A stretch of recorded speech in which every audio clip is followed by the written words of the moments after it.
Our next person to speak is Jim Woodland, and I want to thank him because it was his idea for us to come to NATS and present. And I can't thank him enough for doing this, and he is going to kind of talk about, been there, done that, now what?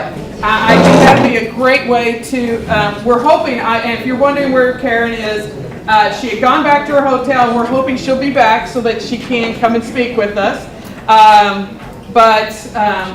If, at least with Jim's, his will be the perfect entryway into our breakout session. So I'm going to let Jim take it away. Okay, I'm between you and a break, right? Yes. Here we go. Okay, a couple of things. 1986, before 1986, I started teaching in 1971, 13 and a half years in Fremont across the river. Both junior high, that's how old I am, there were no middle schools. Junior high, and then I went over to senior high. For that, taught a little bit of everything, including filled in for the band teacher one day. For that, which I learned you never give kids toys makers.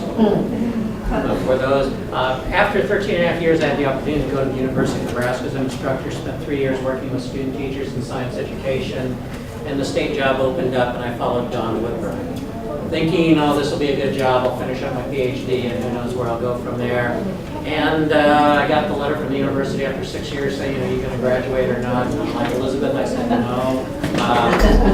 Didn't want to be commissioner. I was enjoying what I was doing. I found out if you find a job you enjoy doing, you never work a day in your life. So I have not worked for 26 and a half years for that.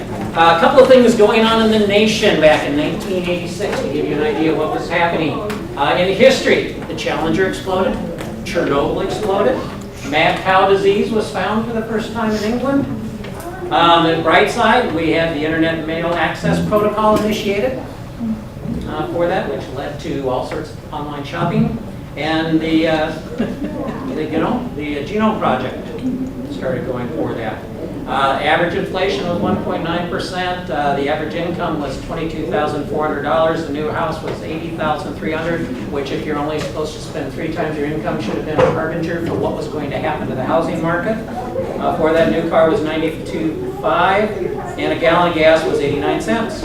Oh, and we also got the Tandy 600 portable computer for $1,600 for those kinds of things. So some things have come down. And the top toys going into Christmas. G.I. Joe, Pound Puppies, Barbie. Barbie's been around for a long time, hasn't she? Teddy Ruxpin, Cabbage Patch Kids, Laser Tag, and World Wrestling action figures. So that's what was on the horizon as science ed was coming in there. Now, what was going on in science education? Well, we had the Education for Economic Security Act in 1986, which was the forerunner of the Eisenhower program. That was money given directly to states, and the states were charged with having that money flow through from the Department of Education to districts.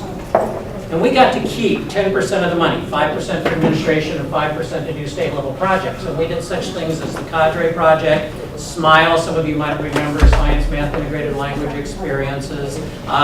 We took some of the early Nebraska trips, which you helped out on for that, taking students around. And a lot of great things were happening with that program. Now that got morphed into No Child Left Behind back in, what, 2000? Coming in, 2001, No Child Left Behind. And what we did with No Child Left Behind at the state level is we gave it over to somebody who had no experience with science or math education. They were bureaucrats who were used to dealing with grant programs, and they just read the rules and regulations, they put it out to districts, and they let districts fight over a pot of money and gave out roughly an average between $60,000 to $100,000 grants. Now they were supposed to have statewide impact, and they were supposed to do follow-throughs and all that. And what we noticed after 3 years is we weren't getting any statewide impact. We were doing nice things at a local level, but we weren't seeing a multiplier effect. And so we initiated, we were going to do 2 projects, one in mathematics, one in science. In science, it morphed into KICS. And we said to people in the state, we are going to fund, and it was roughly going to be $1 million over a 3-year period. And you can write for a 3-year period instead of writing every year for $60,000 and then having to write again for another $60,000 for that. And we wanted to see you do 2 things. We wanted to see you improve science content knowledge of teachers K through 12, and we wanted you to see you in the isolation of teachers and network. And those were the two projects with that. We kept KICS going for 5 years, and at the Department of Education, we kept waiting, which was interesting, and there's parallels right now. We kept waiting for No Child Left Behind to be reauthorized back then. And after 2 years of not being reauthorized, we were finally told, no, you cannot keep reauthorizing these, so we put it out again, and that morphed into KICS 2. And you're seeing the the second year of total implementation of KICS 2. Next year will be the final year for that. That's been one of the few things that I have seen anywhere in the country that has had any kind of legs beyond 3 years. So many things are funded under a 3-year mentality. And then the money ends, and this program is supposed to be sustainable for that. And so I think one of the lessons to be learned over that is to have a long-term vision, commit to a project that really meets state needs, and continue to go with that project as you are evaluating and refining and improving on the project as you go along. So that's one thing. The next thing I want to talk about is what's happened with standards. There were no standards in 1986. That's how I got the job. For that. Okay, in 1986, let's see, 1989, about 1989, NSTA had the Scope and Sequence project. That was a 612 project that looks at how should we educate students starting in 6th grade and take them through 12th grade, scope and sequencing with the idea of spiraling and sequencing, starting with a lower level of basic content understanding and abilities and skills, and revisiting that in higher grades till we ramp them up and graduate from high school. Also in that year, 2061 was released, AAAS Science for All Americans, which was a report by scientists saying this is what a scientifically literate student should look like by the time they leave high school. Now, an interesting thing they did, the next step for that, is they turned off the lights. Ally, see if the fan, see if you get a fan switch up. No, that's a light. There we go. That's a light, that's a fan. Sorry. We have now explored They're not closed and open circuits, science standards at an elementary level for that type of thing. So they came up with, this is what they should know, but they brought teachers together in Boulder, Colorado and said, okay, how do we get them there? Now the original idea of 2061 was they were going to develop a science curriculum and a science series, and here you go, make a teacher-proof science curriculum. Same idea of what was happening with the alphabet curriculum way back in the 1960s. Make it teacher-proof for those kinds of things. And they realized how vast that project is. But when they brought the teachers in to discuss this, the teacher said, okay, here's this document, but who does what when? And so they developed the benchmarks. And they said this is what primary teachers should do, this is what intermediate teachers should do, this is what middle school teachers and capping with senior high teachers should do for that. And for the first time, we had a national consensus on what the content and what skills ought to be taught and when they should be taught. Coming through with that. That was picked up upon. NSTA also realized that there was a lot of talk going on. They had developed math standards nationally, and we ought to have science standards. NSTA approached the Academy of Sciences and said, would you help facilitate the development of national science education standards? And those standards were adopted nationally, and they were released in December of '96. 2 years later, Nebraska adopted state standards and used the National Science Education Standard as our base document for the standards coming through. Now, the state legislature then passed a law about 5 years ago saying that we were to have state standards every 5 years in the core academic areas, and the core academic areas as defined by the legislature was English language arts, mathematics, and science. And not only were we to have standards, but we were also supposed to have state assessments with that. And the timeline was to develop the first year, the language arts standards, and as they developed their standards, and the next year they developed their assessments, and then math was developing their standards as the assessments in language arts, and then math developed assessments, and then science was supposed to come in. That was so overwhelming that we took a year off, gave districts a year to catch up, and then instead of third year, but in the fourth year into that, we developed our state science standards. And so in 2010, we developed state science standards. In 2011, we developed assessments, and we piloted those assessments. And just now in 2012, in the spring of 2012, we gave our first state science test. Now that is different from what we developed with the STAR system. And I'm trying to go back and see what the distance of STARS was, because it will be on the test. I expect you to know this. For the 2000 was Nebraska STARS. Nebraska STARS, to me, is interesting because Nebraska STARS is what I hear everybody nationally wishing their state science test was like. So we were, we were actually where the country is going now. And of course, in whatever wisdom Nebraska folks have, we went away from STARS into a statewide one-size-fits-all test. And we released our bench line data from the NISA science, and don't ask me why it's NISA, because we live in Nebraska, not Nebraska. For that, think about that, folks. And the English people had it first for these kinds of things. We released our data, and we had 2/3 of our students performing on NISA science at proficient or above proficient, which means we have roughly 1/3 of our students performing below proficient. Now that differs greatly than the state report of STARS, which we were in the 90 percentile. Now you know the public perception is what? They were lying about what their students could do. Because they said they were at 90, but aha, see where we are, they're only at 66% now. Those dirty so-and-sos. Folks, it's two different tests. It's two different ways of testing people. There's a huge difference between the two things. With NISA science, we give it at one time. We give it every 3 years. Actually, yeah, every 3 years, 5, 8, and 11, for those kinds of things. And we don't necessarily teach the same stuff in the year that we teach it, at least in science, because we teach it, we test at 5, 8, and 11. Now, in the English language arts and the math, we teach at 3, 4, 5, 6, 7, 8, and then 11. So when you're looking at those middle school and elementary years, you are able to teach, at least test over what's been taught during that year, during that window of opportunity. By the way, I am going to reinforce for everybody, the state of Nebraska just says you have to test somewhere in that window. The districts decide who gets tested, what, and when. And I'm always upset when science gets the afternoon, because the most important stuff to teach is the language arts, and we want our kids fresh in the morning. We'll talk more about that later for those kinds of things. So the tests are out, the tests are different. And if you go back and you look at the stats in the first year the English language arts were given, science is within experimental error, if you say within plus or minus within those kinds of things, where the language arts were the first year. And we're within plus or minus where the math were. In fact, we're above a little bit in the math, we're behind a little bit where we were in the English language arts. I have no, and those two disciplines got better in future years. I have no reason to believe science isn't going to get better in future years. Because it all comes down to three things. Number one, science is for everybody. And that's the good thing about having a science assessment, and I'm glad we have a state science assessment. And if you're sitting there muttering about having a state science assessment, talk to your friends in social studies who don't, who are testifying before the Board of Education, the legislature, saying we want it, because anyway, what you test is what you get.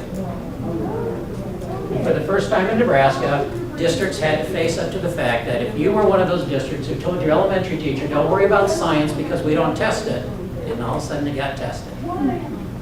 I'm happy we have a state test for that. I'm happy about all the things we can do with the test. I wish we could do a lot more. What we do, if you realize what NISA science can do, which is measure content knowledge and the skills ability, we do a great job on that. We have a very high quality test for that. We can't get at, can students really do inquiry? You can't do that on a statewide test. It has to happen at the school level for that.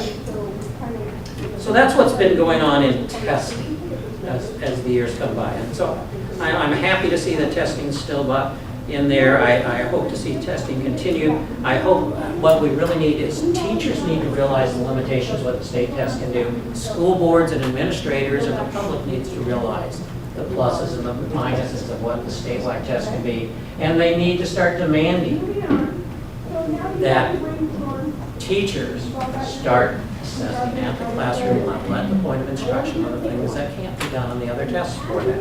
I welcome that kind of accountability. Standards, as we're morphing into what's going on with the next generation of science standards, Nebraska has made the decision not to be Common Core, which means we're not going to look at next generation of science standards to adopt. Doesn't mean we're not going to look at next generation of science standards. Certainly we're going to use that national document, and I expect that we will follow recommendations in that very closely as we develop our state standards in 3 years when we come around again on this cycle to develop our state standards. We would be foolish not to look at those documents. I think there's a better document out there that helps teachers and provides better guidance than what I'm seeing in the next generation of science standards and early drafts for them. First off, I don't see anything new in the next generation of science standards other than a nice blending of science and engineering practices. I think that's good. I think that will truly improve and make teachers' lives easier, and it's one of the few areas that I have seen where they have actually made an attempt to cut down on the sheer volume of content in those standards. I think it's going to be very difficult for teachers to look at, okay, so here's this concept, and by the way, this is the science skill you ought to do with this, and this is the unifying theme, and this is the application we want to see. And they're struggling with that, and they're doing the best job. I hope that the next generation of science standards doesn't happen when I was trying to reteach the concept when I was teaching, which was go slower and louder. I hope that we can use that document. Right now, actually what I'd like to see when the next generation of science standards comes out, if they don't include these kinds of things, how many people are familiar with the NAEP framework for the last go around in the NAEP assessment? That's the kind of document I think teachers need. It takes the concept, it says this is what the standard is on the first page, the next page. These are the types of things a teacher ought to be doing in the classroom to teach this concept. Here's the vocabulary that's appropriate. Here's the vocabulary that's not appropriate. Here's the exclusions. Limitations. Don't go here with this. This is going to happen later, types of things. I think these are the kinds of tools, the kinds of equipment that you use. Those are the documents that teachers really need and really make teachers' life easier. Just rewriting the content is not going to help any teacher. We need documents where they can unpack the things that the NSTA did very nicely with their guides to pathways to science literacy that were developed after the first set of national science education standards were done with that. That being said, I've talked about assessments and I've talked about standards. Curriculum, teachers need to learn how to align curriculum, assessments, and standards. If a teacher does not have this ability, they're at the mercy of whatever textbook is adopted for them and thinking that's what they have to teach. And right now, I can tell you that most elementary and middle school textbooks that I've looked at, you could eliminate half the stuff that's in there and teach what's in the standards. But the things that are in there are stuff, they're in the standards, folks, but they're in the standards for middle school or in some cases even senior high school. And the elementary teacher needs to have that ability. The middle school teacher needs to have that ability because too many middle school life science classes are mini biology classes. And I listen to middle school teachers, well-intentioned, tell me I do this because I'm getting them ready for senior high biology. I taught senior high biology, trust me, they don't remember those things. So you might as well not worry about holding students accountable and doing that at your level. It's going to happen again for them coming in with that. And so those are the kinds of documents I hope to see in the next years being developed for teachers, through it. Okay, the next thing. When you're talking about higher education, one of the things we need to do at higher education is we need to stop talking and start doing. I have had wonderful conversations since 1986 with people from higher education, and I have seen very little movement. And the movement has to go forward because we need to stop. We're doing factory warranty work right now. We are taking teachers, we are providing in-service. We need to think about how do we change the way we prepare teachers. And we need to realize that we have to work within the infrastructure we have now. You can't say we got to wait till we get more money. Folks, there is no more money. If you haven't seen the latest figures, go look at them, they're everywhere.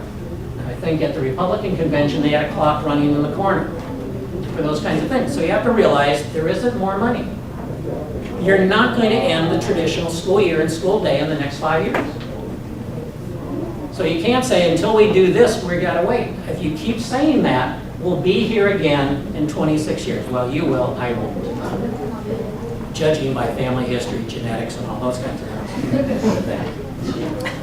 For those. So we need to face the reality and say, how do we work within what we have now to get where we want in the future?